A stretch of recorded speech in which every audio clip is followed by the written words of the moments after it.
Hello, listeners. Welcome back to the NK News podcast. Today is Tuesday, July 7th, and I'm joined in the studio by NK News Senior Analytic Correspondent, Mr. Colin Zwirko. Hi, Colin. Hello. Great to have you back with us. This week, we're going to talk about some more about North Korea's naval modernization push, as well as an analysis that you just published that suggests makeshift smuggling routes across the North Korea-China border have restarted after months of inactivity.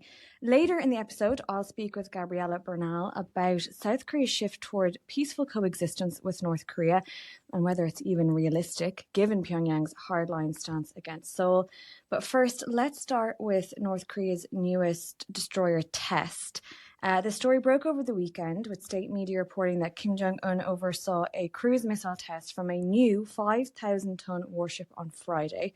Colin, let's start with the basics. What did North Korea test from the Kang Kon destroyer, and why is this evaluation significant? So this destroyer is the one on the East Coast. North Korea has two of these Choe Hyon class 5,000-ton destroyers that they've built in the last couple of years. One of them they just launched on the West Coast. That was last month. They commissioned it to the Navy. Mm-hmm. We also saw in satellite imagery that one isn't moving yet from the cargo port where it was officially commissioned, where they had that ceremony.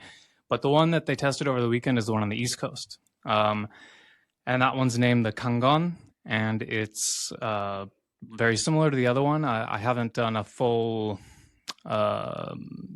comparison of exactly all the guns on board, but it looks very similar. So it launched cruise missiles, 12 of them in quick succession from vertical launch systems on the deck of the ship. And this test took place near Sinpo. Mm-hmm. So that was on Friday, and they just reported it on Sunday. Colin, as you just said, in this test, we saw 12 cruise missiles launched in this rapid succession. What does that tell us about this ship's combat capabilities? And, of course, what do we still not know? Well, the big thing that people typically say about this ship is that in a crisis, it could be found and taken out quickly by adversaries. So that's kind of the main issue with the ship's capabilities. But if it can get off 12 cruise missiles in a couple of minutes, those will fly low and are designed to evade enemy radar and anti-missile capabilities. So that's a significant capability in itself. But I don't know exactly how. I mean, we'd have to talk to a real missile defense expert to find out exactly how effective that launch of 12 in quick succession would really be. There's an article that was written over the weekend by our colleague Shreyas, and there were some expert comments in that article. And of course, I'll link to that in our show notes. We've talked about the Kang Kon before because it had quite a troubled launch last year, to say the least. This was the ship that we saw capsized on its side. How notable is it that North Korea now says this ship could be commissioned within just 2 months? Yeah, this ship was launched. Well, it was built in Cheongjin up the coast on the East Coast. Then, in a apparent ceremony that they never showed us, this thing fell on its side and capsized. And then they took a few weeks to pick it up out of the water, took it up to Rasan, where it was repaired for another couple months, I think. And then they officially launched the thing last year. They said that this is going to go through its trial period now. I think that was in August. And then they sailed it back to the factory in Cheongjin. And it was there for the last almost a year. So presumably they were fixing it up enough to where it wasn't in a dry dock. It was on the pier there. Presumably they fixed it up enough for it to sail, and then all that was left was to probably fix up the electronics, the interiors, anything else that was damaged, and then get the missile systems in order. So now this thing has demonstrated its ability to sail long distance. It just went from Cheongjin a few hundred kilometers down the coast to Sinpo for 2 times recently. last month for a Kim Jong Un inspection, and then went up to Rason again, and then now it came back down to Shinpo for this missile test. So it is, it's video footage in state media that's pretty believable, I think, in terms of where its location being confirmed. And then we also caught it in satellite imagery. So I think it is sailing under its own power. It's launching missiles.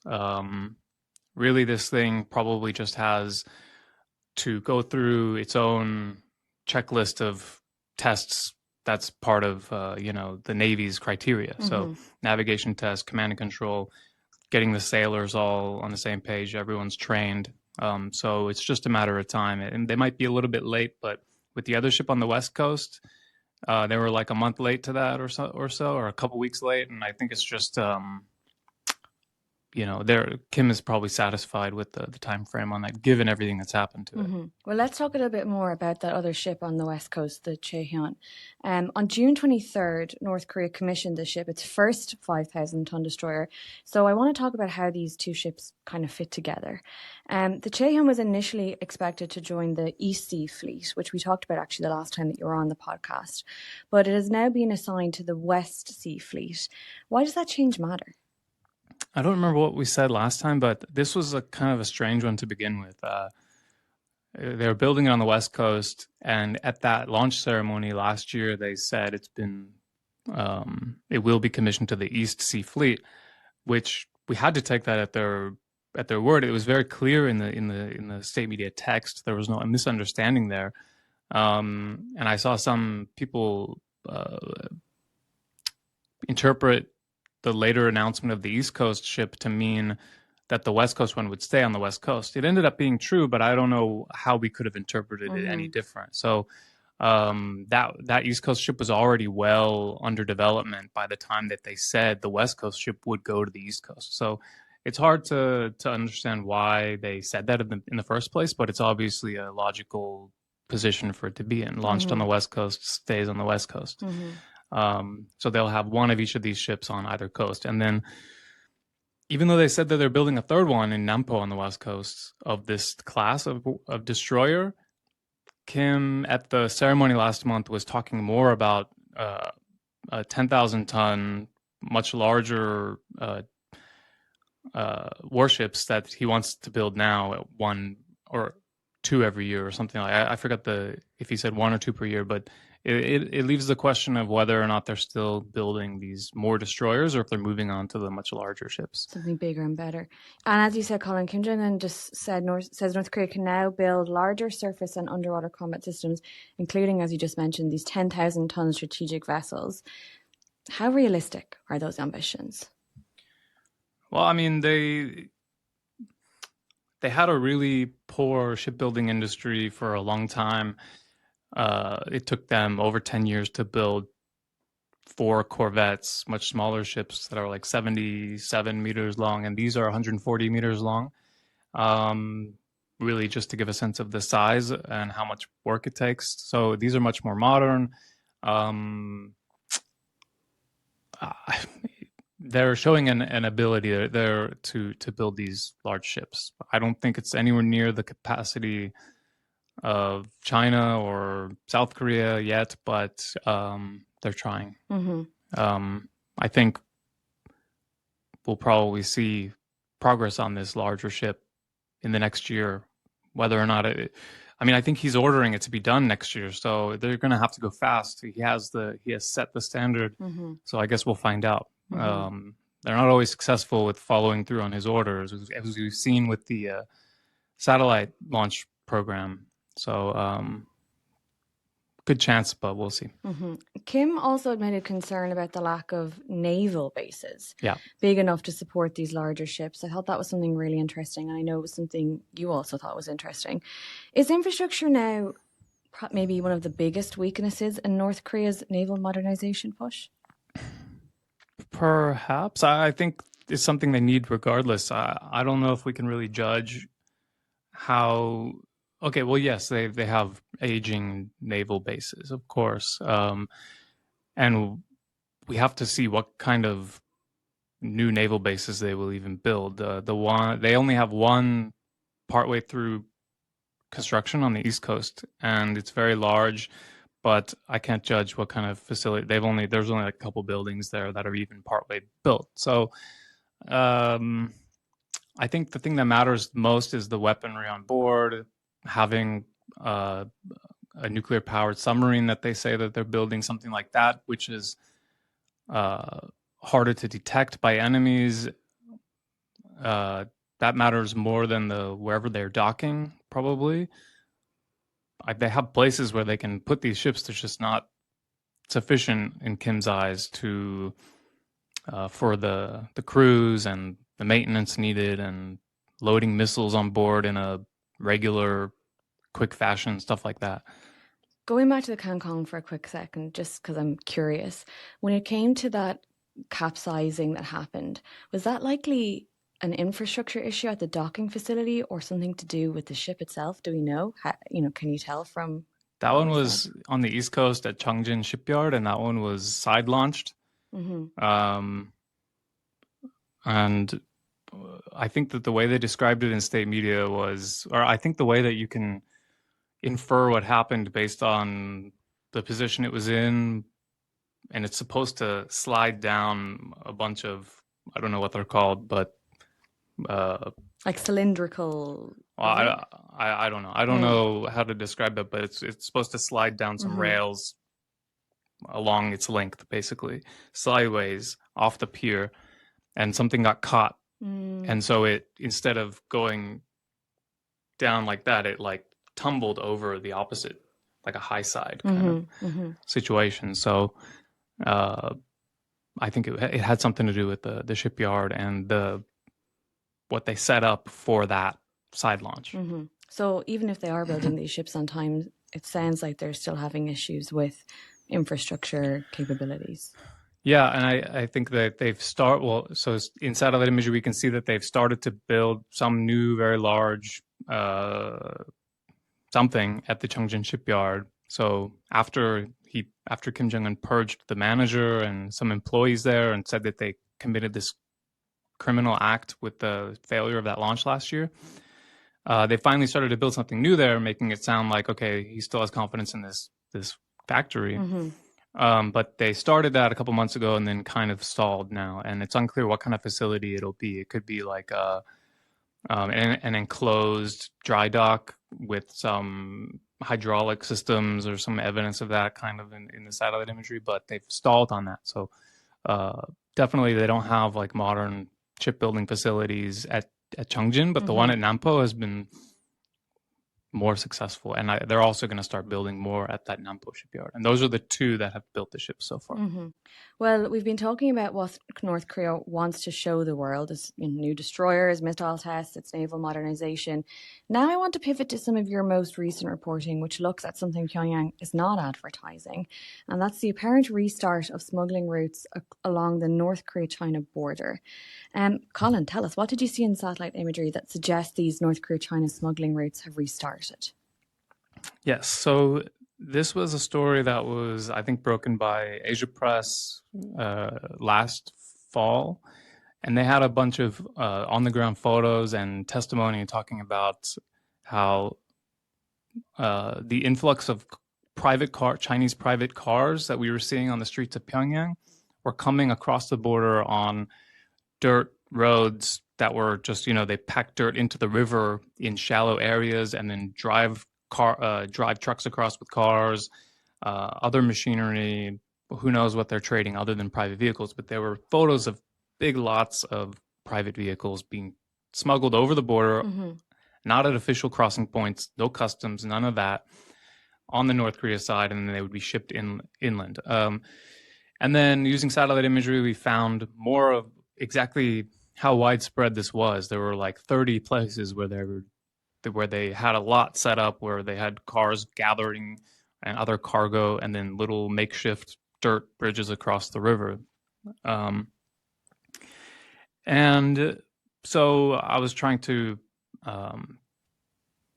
check the update on how this was going last month, and I was about to write a story about how it had all stopped. There was no back last summer and fall. You could see these staging lots filling up with cargo and vehicles in medium resolution imagery, so it's not high res. We can't see exactly what these are, but we can see it's the activity corroborated by the photos that were published by Asia Press.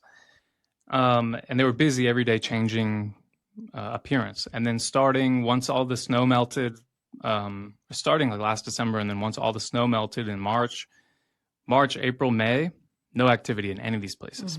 None of them. So it looked like it had stopped, maybe because of the public reporting. Maybe someone on the Chinese side wasn't happy about that. Maybe North Korea stopped it because they had too many vehicles coming in. But then checked it again last week, and 13 of the locations had new activity once again. So it seems to have restarted. And the interesting thing is that comes just after Kim Jong Un and Xi Jinping met in Pyongyang earlier last month. How much weight should we put on that timing, that this restart comes so close to after that summit between Kim and Xi? I mean, you can't make a direct connection unless we had someone from either side with an inside scoop about what was discussed in the summit, and that's not coming out in any media I've seen. So really, it's just you have to consider the timing and the why possibly it could have happened. Maybe it restarted because they did talk about it, and the message was sent down that it can continue. Maybe it restarted because they didn't talk about it, and maybe the people involved thought, okay, this means it's not a big deal. Or maybe it's just a coincidence, and now Kim wants more vehicles to come in because now the car dealerships in Pyongyang are running out or something like that, you know. Let's go back for a second to what you were actually seeing on satellite imagery. You've described these kind of like makeshift dirt road routes across the Yellow River. How unusual is that, Colin? And what does it tell us about kind of the scale or the informality of this trade? It's really unusual because, well, there are a lot of parts of the river that have been historically shallow, where people can wade across it, certain parts of it, over time, every year, or especially parts that are so narrow where when it's frozen in the winter, you can easily walk across it. Before COVID, and maybe a few years before that, prior to that, the border fences on either side weren't that, or they were more porous. And now North Korea has built up their border fencing a lot, double layered. China has also built up their border fencing. So the only kind of crossing you could see going on was little things here and there, or testimony from defectors being able to cross, like wading across or whatever. So to see clearly in satellite imagery a path across the river being built in these 30 plus places, it was quite unusual. We have to assume that it's not secret because there's a giant Chinese government-led highway project construction is going on within meters of these crossings all across the border in this area. So it's informal looking, but we have to assume that authorities on either side, but we don't know what level of authorities, it could just be local, are well aware of this. And then once it hit the media, I'm sure authorities in both countries got wind of it. And Colin, we've touched on this already, but last year private vehicles appeared to be kind of a major part of activity. Why would North Korea suddenly need so many cars? And does it give us any clues about changes that are happening inside the country? This was, well, it might be like a chicken and egg question, but the cars are coming in because they're allowed to now, because Kim Jong Un changed the law. This was according to Asia Press and I think other reporting. Maybe we also confirmed it, that he changed the laws to allow private vehicle ownership. That's a big like capitalistic step that he's taking. And the theory is that this is to satisfy the growing capitalistic tendencies of the middle class in North Korea, and they're getting more money, they're getting more into business, they have a lot more to do, they want a car, they have places to go, people to see. So that's why we saw more coming in, and the reason why it's happening across smuggling routes is because North Korea needs a large number of cars. They're going to have to get them mostly from China, and China doesn't want that to be going across border checkpoints because it's absolutely clear violation of sanctions, even though other things go across the border all the time, like tractors and harvesters and machinery, metals. All this is prohibited, and China lets it go through anyway. But I guess they drew a line at vehicles. Well, last question and big picture. What does this tell us about the current state of sanctions enforcement and China's willingness to tolerate illicit trade with North Korea? Yeah, we're at a point here where UN sanctions they still have an influence on what North Korea can get, because China is still willing to play with them in some way. As we see here, the fact that the vehicles aren't going over the border at the official checkpoints and customs processes suggests to me that China still feels it needs to abide by them to some degree. But then they don't agree with the premise of the sanctions anymore. So that can't really change unless the U.S. somehow agrees to lift sanctions at the UN as a permanent Security Council member. It can't change either way. They can't be lifted and they can't be strengthened because of the impasse between the U.S. on one side and Russia and China on the other side. So I think we're at this place where Russia will completely ignore sanctions, trading weapons, the nuclear-capable weapons with North Korea. And then China will let it slide to a degree. So North Korea is not out of the water yet in terms of its ability to get whatever it wants from the outside world, but the picture's looking better for them as time goes on. Well, listeners, you can find all this reporting on NK News and NK Pro, and I will link the specific analysis that we've been talking about today in our show notes. Colin, thanks so much for joining us. Thank you.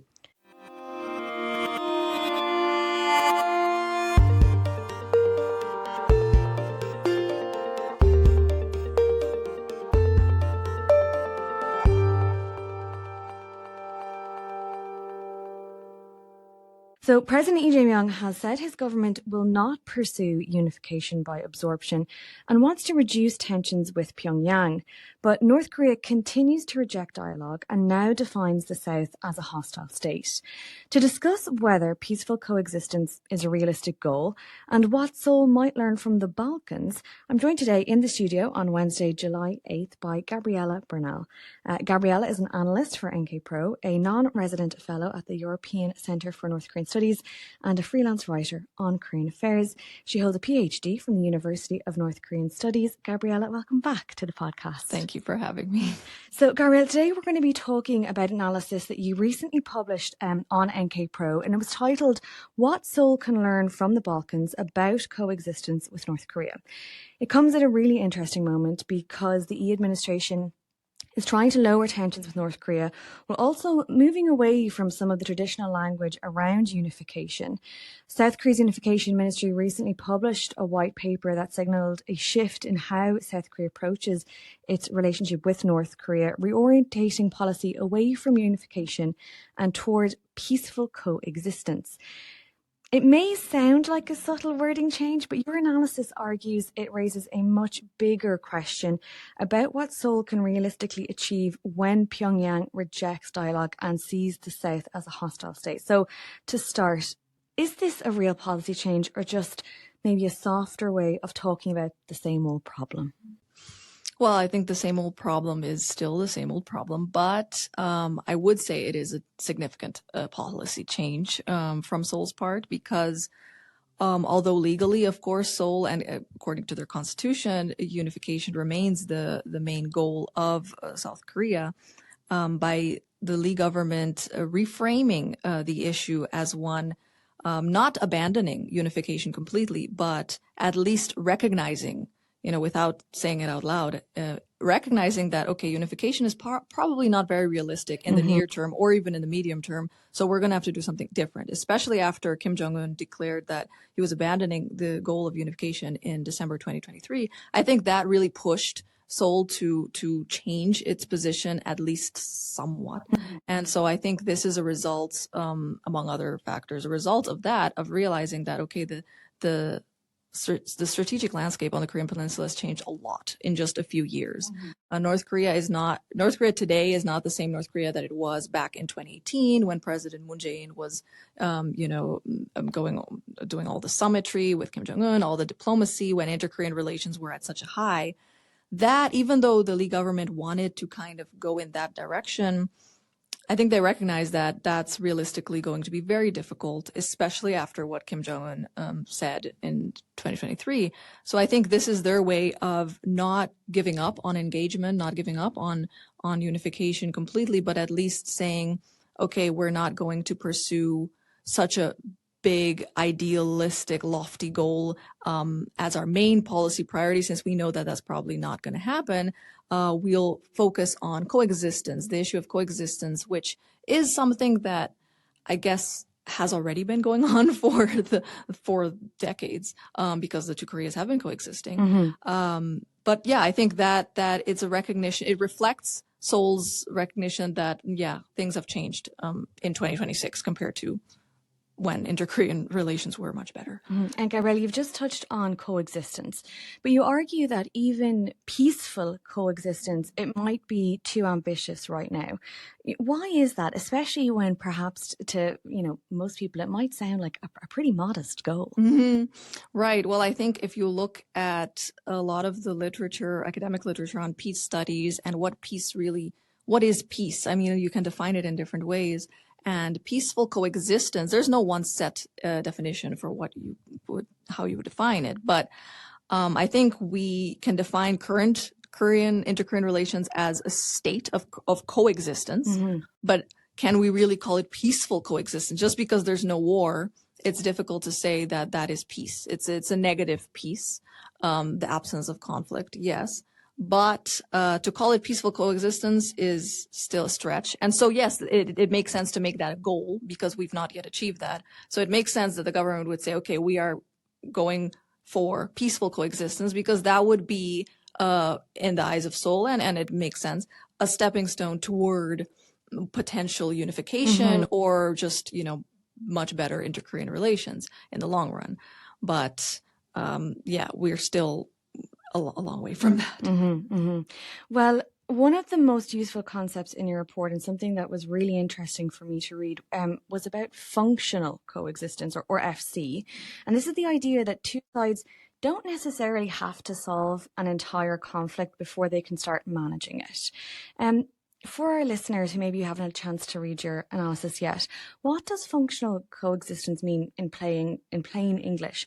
And how is it, different from peace? Right. So I think, so I'm also pretty new to the functional coexistence concept. I only came across it about 6 months ago when studying this issue of coexistence and peace. So I thought the reason why I think this is an interesting concept to apply or to study in the context of inter-Korean relations is because functional coexistence doesn't, unlike other peace theories or mediation theories, it doesn't focus on resolution of conflict. It doesn't focus on achieving peace, actually. So on the surface, it may sound a bit depressing. It may sound a bit like, oh, well, that's even passive, some would say. But at its core, what functional coexistence is trying to do is manage a state of enduring or entrenched non-fighting, so a negative peace, an enduring negative peace, usually across over 1 or 2 generations, so many years, and it's characterized by a state of mutual non-recognition between the different sides, and like I said, the absence of armed conflict. So it is not necessarily aiming for resolving the dispute between the two states, especially not related to sovereignty issues, which is at the core of the non-recognition problem. But what it the novel idea that this theory provides is that it challenges our assumptions regarding peace, that, oh, we must achieve peace now, and everything we do in terms of policy has to be to achieve peace as the goal, as the more immediate goal.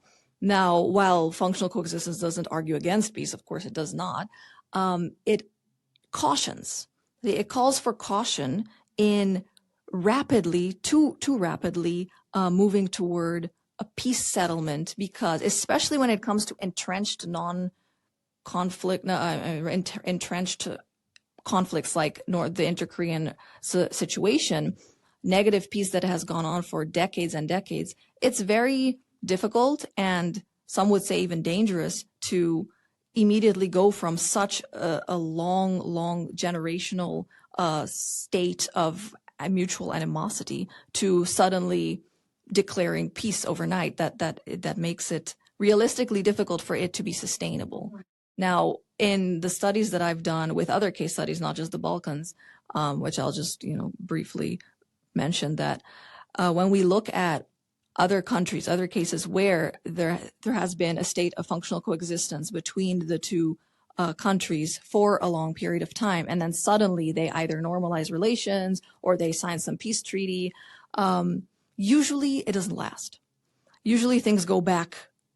They don't go back necessarily to conflict or to war, but they don't really necessarily lead to the peaceful outcome that we would like to see.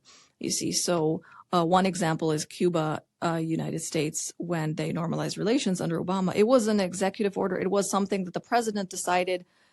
It was, of course, people could say it was a long time coming, but the structural support, the foundation to sustain the normalization of relations, the improvement of Cuba-U.S. relations, it did not, as we see today under Trump, it's not been a sustainable resolution. So that's pretty much functional coexistence, is trying to maintain a state of negative peace, and prevent, pretty much what is trying to prevent the two states from going to war, because coexistence is a fragile thing.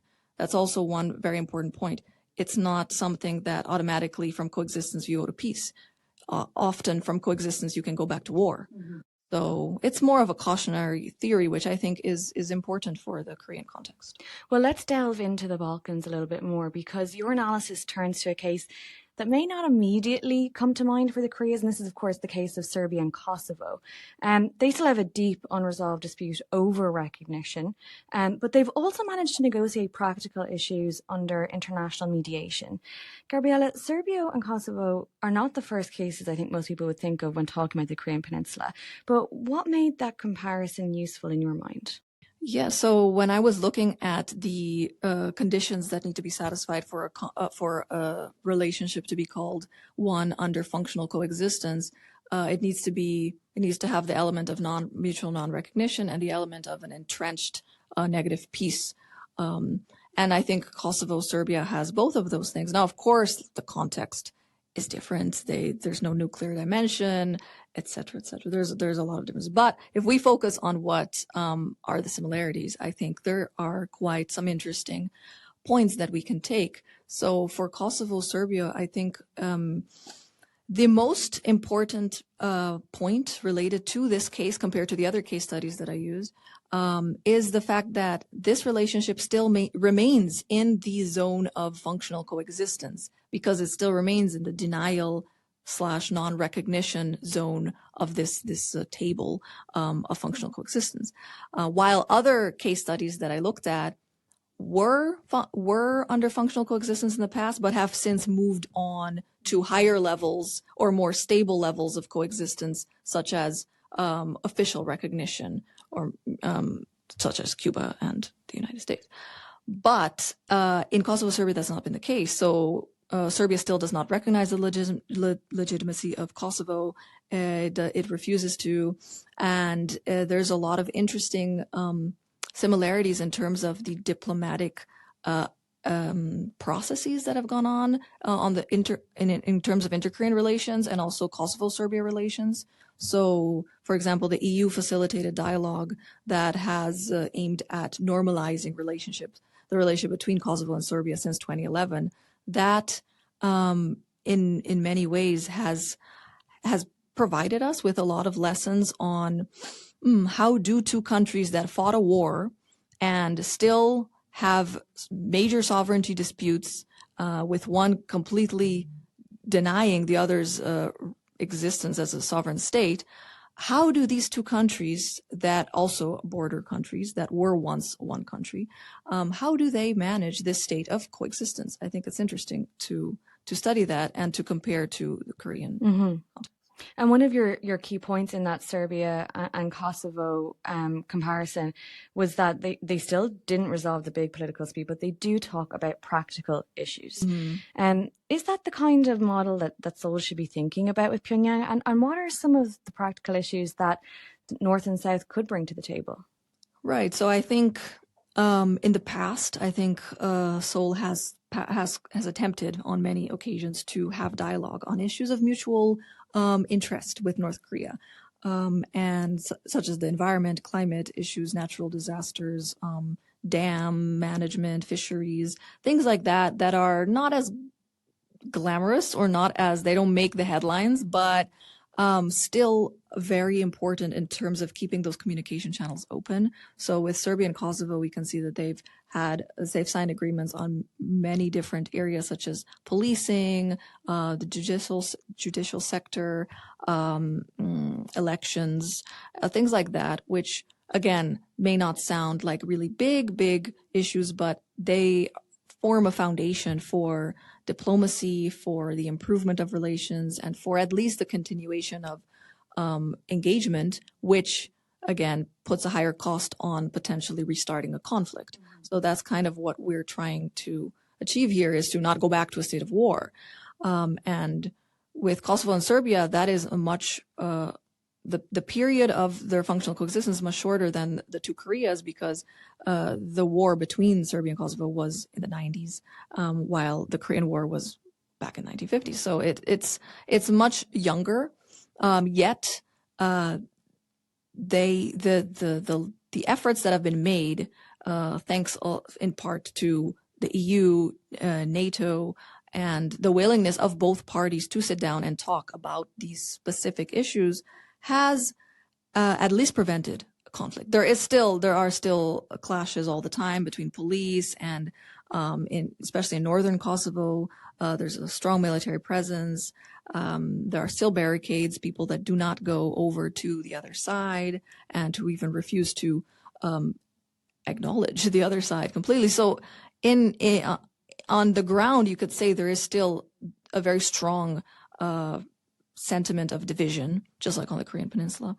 But still, that has not prevented dialogue. So again, for Korea, now it has become more difficult in recent years because of North Korea changing its unification policy, but it still doesn't make it impossible, because there will always be issues of mutual concern and of mutual benefit to both Koreas that don't have to take place as a in the context of broader negotiations, especially about the nuclear issue, because that's another thing that functional coexistence is helpful with, is because it sees these bigger issues such as the nuclear problem not as an impediment to diplomacy, but as a separate issue, an issue, a very important issue, yes, but it shouldn't be the roadblock that completely stops all forms of communication. So, of course, much easier said than done in practice, but yes. And I mean, at the base level, these are two neighboring countries, so there's plenty of issues, of course, yeah, to discuss on a very practical level. So I feel like ultimately the lesson here is that, yeah, listen, Korea should not copy the Balkans exactly, but that, even these deeply divided parties can sometimes build habits of communication around very kind of narrow practical issues. But Gabriela, I do want to ask you, what do you think that functional coexistence in the Korean Peninsula case, what could it look like? Like, what would be the first visible sign that it would potentially be working? Well, first of all, I think an obvious sign would be communication, right, between the two sides. Now, it doesn't necessarily have to be the highest level communication between the two leaders. No, it doesn't have to be that. It can be at the lower levels about, again, other, issues, maritime issues, other issues that are important to both sides. That's the key thing here, is it should be a problem that is important to both sides, because otherwise they don't have the incentive to keep talks going. So I think that is one very important thing.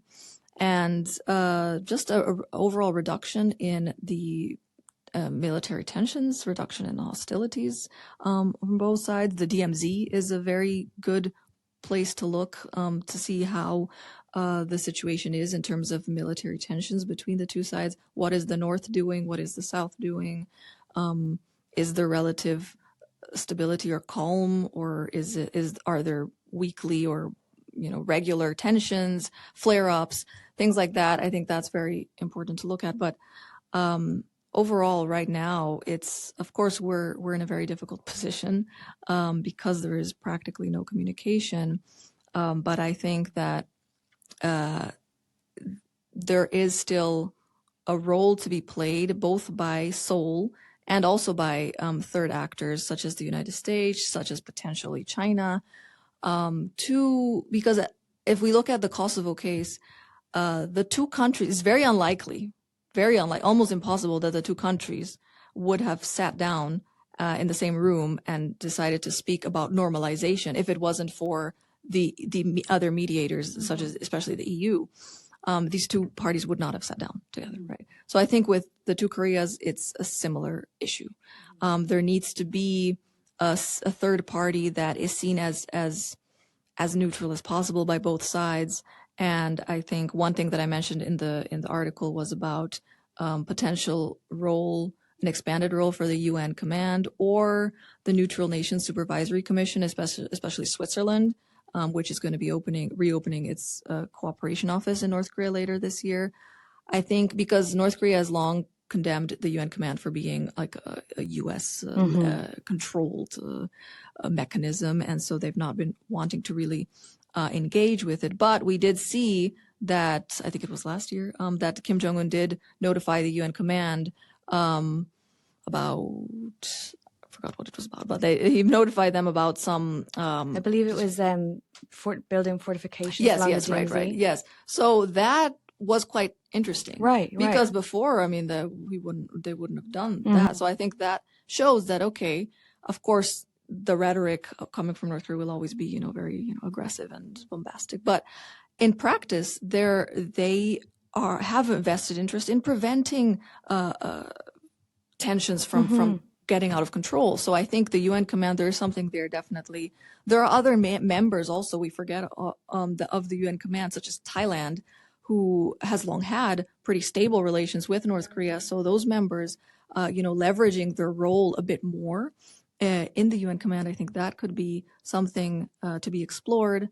And again, like I said, Switzerland, which has long been seen as the neutral nation of the world, could potentially play a more active role.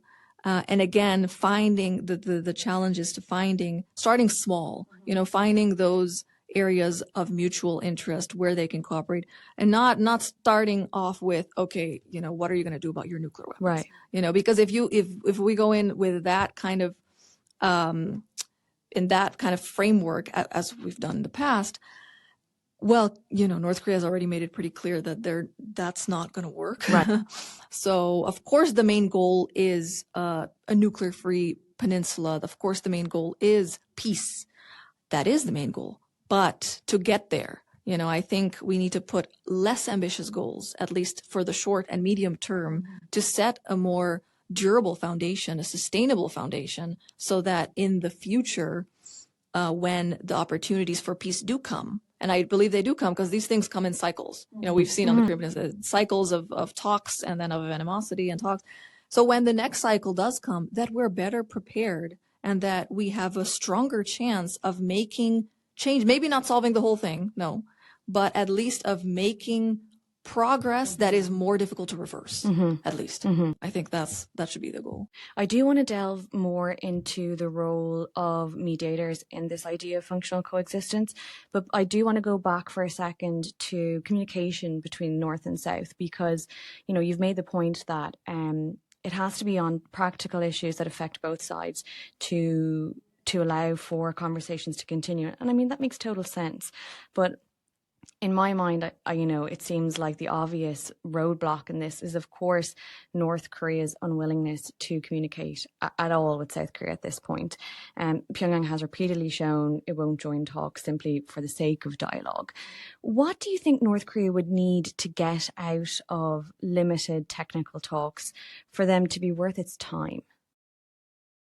I think this is a question of patience. I think it's patience, because North Korea ultimately does always come back to the negotiating table. I think patience is important. And I think while the other party is unwilling, I think the opposing parties, or in this case Seoul, I think there are things that South Korea can do on its own, regardless of North Korean participation or not, to, again, set a better foundation for success in future talks. So I think South Korea has been, like, one of the things is a peaceful coexistence example, shifting the policy toward North Korea. Another example is, you know, again, something that may sound really small, but is actually very important, using North Korea's official name, you know, the DPRK instead of North Korea. The Ministry of Unification is now actively looking into that. And just another thing that's very important that functional coexistence talks about, especially when it comes to issues within communities in one state, but it also applies to interstates, especially since the two Koreas were one state, is the issue of domestic consensus. So I think that's another thing that South Korea can focus on, working on, despite, regardless of whatever North Korea is doing or their unwillingness to talk, because North Korea, for all its issues and, we can say they have been more clear and more consistent with their policy toward not just South Korea, but toward the world than South Korea has been. Because in South Korea, we've seen major fluctuations between whenever a liberal, a progressive is in power or a conservative is in power. It's like a 180-degree shift completely of the North Korea policy. And that's a problem. That's a very big problem, because not only does it signal to North Korea that, well, whatever Seoul says, in 5 years it can completely flip, and that doesn't help in building trust and in building, again, that sustainable foundation. But also it doesn't help in terms of building domestic consensus, because there are people, and of course you will never have 100% uniform consensus on, oh, we need peace with North Korea or whatever, coexistence. No, but at least the governments need to, I think, agree at least on a few, which I think I mentioned in the article, a few principles related to North Korea policy that will not be reversed come the next administration. So again, starting small with things that most people can agree on, like most people can agree on. I'm generalizing, but no unification by absorption, right? That's one thing. For example, calling North Korea by its official name, the DPRK, that's another thing that could be agreed on. Recognizing, it doesn't mean you have to change the constitution, but recognizing, at least verbally, officially, publicly, North Korea as a state. We recognize its sovereignty. We respect its sovereignty. North Korea, South Korea, they joined the UN separately. The whole world sees them as separate sovereign states, regardless of what their opinions are on North Korea. Things like that, agreeing on these very, very, very basic principles to at least start to build some domestic understanding of, okay, this is our position on North Korea. There are some things we may disagree on, but the broader policy is this, and this is what we're going to stick with. Because the only thing that's been consistent across administrations has been the goal of reunification, because it's in the Constitution. But even that, the way that the progressives and conservatives have gone about it is completely different.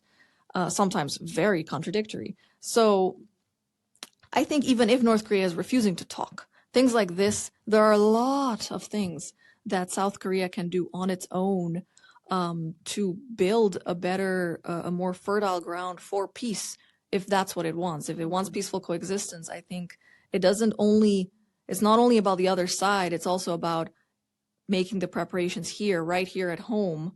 I think that often gets overlooked, but that's very important too. Mm-hmm.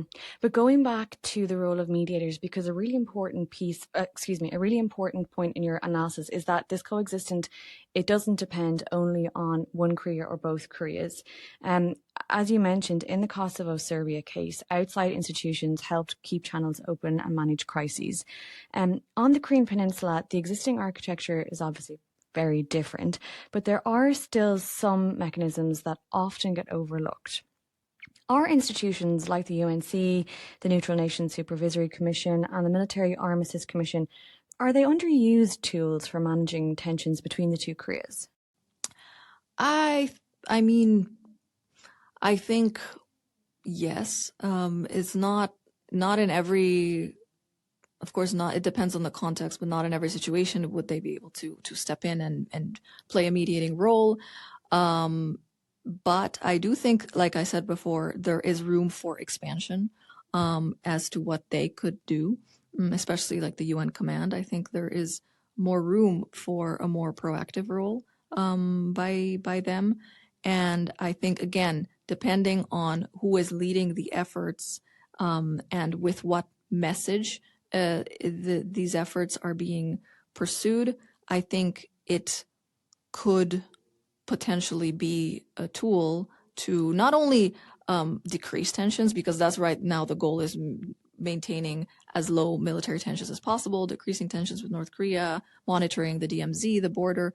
That's their main goal now. But like I said, other countries like Thailand and of course the UNC, it's not its main function, is not like a diplomatic tool, and it's not going to replace the work of diplomats. But again, it could be a supplemental tool in supplement to, especially right now when things are so stalemated with the U.S. and North Korea, inter-Korean relations. I think it's something that could be explored more. Mm-hmm.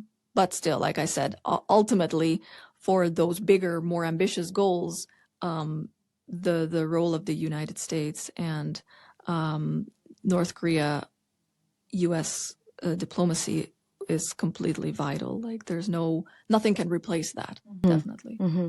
Well, before we wrap up, let's bring things back to the administration, because the challenge seems to be this. Seoul wants to reduce tensions, avoid unification by absorption. Pyongyang still rejecting dialogue and defining South Korea as a hostile state. You've touched on things that the administration could do as stepping stones or to lay a foundation for functional coexistence, like recognizing North Korea's official name or recognizing North Korea as a sovereign state. If you're advising the administration on things not to do, what would they be?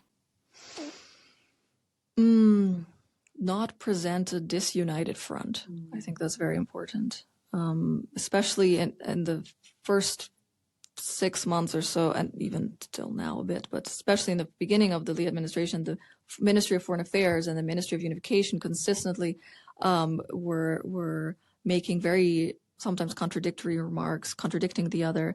I think that's very counterproductive, not just domestically, but just the message that it's sending to North Korea is that Seoul is not a reliable partner that they can negotiate with, or someone who is trustworthy in the long run, because they don't even know what their policy is. At least that's the message. That's how it looks, right? That's how it looks to the outside world. So I think getting on the same page, I think that's very important. So not to make these contradictory remarks, even if they disagree, and of course they're going to disagree. Everyone is going to disagree on a lot of issues, especially on something as sensitive as North Korea. But I think for any administration, it's very important to present this united front that we know what we're doing. We are very clear with our goals. This is what they are, and we're going to be consistent about it. Mm-hmm. This is very important. Yeah. Consistency is key. And patience. Yeah. And patience. That was Gabriela Bernal, analyst at NK Pro and non-resident fellow at the European Centre for North Korean Studies. Gabriela, thank you so much for joining us. Thank you. And that brings us to the end of today's episode. Our thanks to Brian Betts and David Choe for helping make this podcast happen. For more reporting, analysis, and expert insight on North Korea, visit NK News for the latest stories and NK Pro for deeper analysis, data, and research tools. You can also watch this episode on YouTube and be sure to follow us on social media for the latest updates, clips, and behind-the-scenes content. I'm Alana Hill. Thank you for listening, and we'll be back next time with more on the stories shaping North Korea.